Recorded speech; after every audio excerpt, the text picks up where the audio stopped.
The internet is a net that catches you and never lets go. For I have got caught. For not the internet, I would have not brain rot. There was a girl that posted poems online, and one of her poems became viral. Many people stitched her, from people critiquing her to people filling her comment sections with, "It's my first ratio, kinda nervous." Now, I'm sure you know who I'm talking about. This TikToker, Mina Dragonfruit, after her poem, "Education Isn't a Privilege," went viral on TikTok. So, if you have doom scroll TikTok or are just chronically online, like me, you probably seen this clip of her poetry or people stitching her, and some people just making fun of her with her "education isn't a privilege," which sparked literally the biggest chain of reactions with people arguing and thousands of comments. So, like, how did it get to this point? Was the poem that bad? Was the criticism fair? Or do people do what they do best on the internet and turn that person into the joke of the week and dogpile? So, let's find out.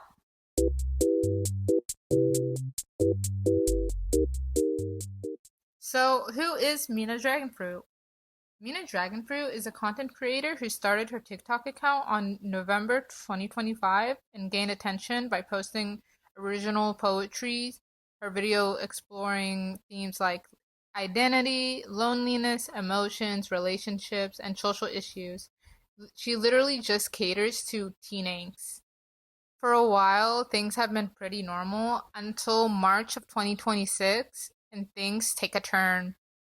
The poem that went viral. The poem that sparked so much controversy is a poem where she describes frustration with her own experience in school. She argues that simply attending school isn't the same as getting good quality education.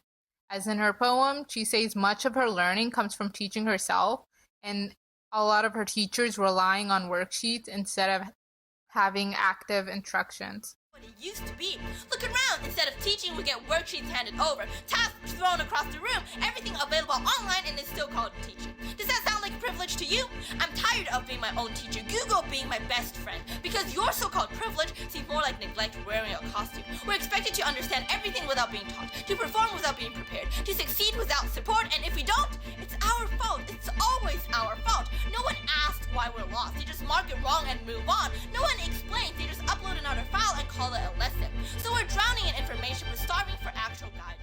When going through, just looking at the surface of this poem and not bringing any other context, I can understand what she means and how she talks about how she feels like she's being failed and that she isn't being offered any educational learning that she feels like she deserves.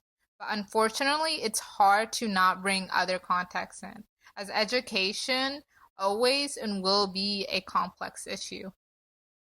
But online, people weren't focused on the message.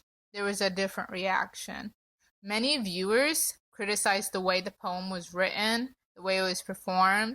Some thought that the language was overly dramatic. Others felt like the message was oversimplified and that this was a very complex issue. But school definitely is a privilege because not everybody gets the same luxury of going to school and learning for 8 hours and then going home. Not everyone gets to do that, and a lot of people dream of doing that in other countries. School is not a privilege. Now, before you guys take this out of context like you always do, let me explain. Education is a privilege, okay? Because nowadays, in this digital century, everything that is learned in school can be easily learned from home, easily learned to a phone, the internet. No, Mina, you still don't get it. School is absolutely a privilege. Along with education, it's a privilege. And maybe you need to go back to school because clearly you can't comprehend that you can't just learn everything from school by Googling it. What are you saying? School and education is an absolute privilege. I'm not saying school is perfect. It does have its own flaws, and so it should be reworked. But just because it's flawed does not mean we should come here and say it's stupid and it's a horrible place. Because it's not. Because I knew people who did not get the privilege of going to school and getting an education. And a lot of people were making fun of the pacing, the pausing, the delivery style, and that's what began becoming the focus of the jokes. You need to get a job. Is that ChatGPT? They tell me wake up 5:30 to chase the... What do you mean that we have to study to get a job? Why did nobody tell me this before? How much wood could a woodchuck chuck if a woodchuck could chuck wood? Okay, what if your kid Bertha is giving birth with a rutabaga, but you really weren't there to see it because you weren't a feminist and you're eating someone else's toenails? What are you gonna do? Now, there is an important distinction. There is a difference between disagreeing with an idea and turning the creator into a center of a viral meme. So, is education a right or is it a privilege? This debate is actually very interesting. So, is education a privilege? So, her point was arguing that education isn't a privilege. Legally speaking, education is recognized internationally as a human right. In that the reality is that it's more complicated. Millions of children around the world still face barriers that prevent them from attending school. These barriers include armed conflict, poverty, child labor, discrimination, disability, and limited educational infrastructure. So when people say education is a privilege, they are describing the reality that access of education is unequal, even if education is recognized as a right in principle. On the other hand, critics will argue that calling education a privilege is weakening the idea that governments have a responsibility to provide it. In other words, both sides of the debate are often talking about different things. One side is describing the reality, and the other side is describing what society should strive for. So understanding these two different points can make talking about it more productive than simply arguing about a single phrase. When the internet decides you're cringe. So why did the poem explode the way it did? The answer has to do with the way social media works. TikTok algorithm rewards content that keeps people watching, commenting, sharing, reaction videos, debates that generates engagement. Once the first few parodies videos gained traction, more creators joined in. The more the merrier. Soon, it wasn't just people who had seen the original poem. Now it's people reacting to the reactions. This is what you would call dogpiling. It happens when a large number of people direct criticism, jokes, negative attention towards a single person in a very short period of time.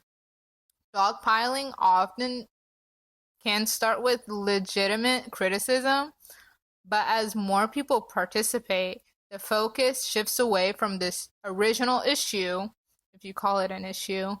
The goal becomes joining in with this trend instead of contributing to something interesting or meaningful.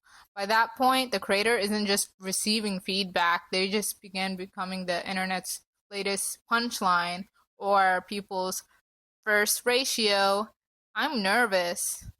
This whole hate on her is a big nothing burger, and you can argue that her takes are bad, but that's really all it is.